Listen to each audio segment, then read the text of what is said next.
بات میں حیرت نہیں ہونی چاہیے کہ اس پروسیس میں مرنے والوں کے تجربات بھی کسی حد تک کامن ہوتے ہیں۔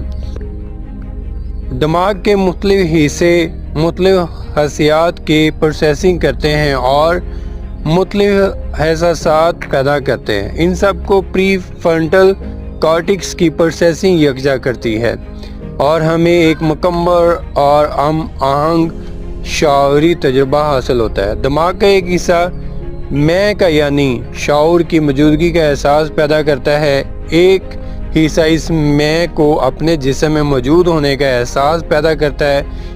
ایک حصہ جسم کو مختلف اعضاء کو میرے جسم کے اعضاء ہونے کا احساس پیدا کرتا ہے۔ ایک حصہ بصارت کے سگنل کی پروسیسنگ کرتا ہے، ایک سماعت کی پروسیسنگ کرتا ہے وغیرہ۔ اب ہم جانتے ہیں کہ دماغ کا وہ حصہ جو